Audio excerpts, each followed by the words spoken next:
нам бы, конечно, хотелось, чтобы все это было мгновенно.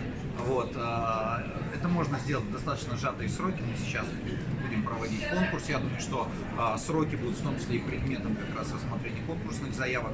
Но надо отметить, что в целом взлетно-посадочная полоса в неплохом состоянии, есть обследование, потребуется определенные там участки реконструировать.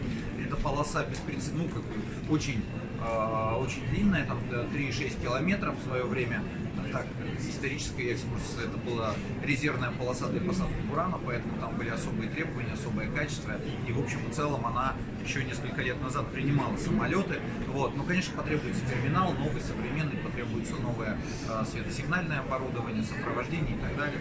Все это четко прописано в соглашении в виде обязательств, что инвестор, что абхазская сторона, что российская сторона. Вот. Ну, я не буду называть сроки, да, но в общем нам бы хотелось, чтобы это все в течение там, буквально пары, может быть, лет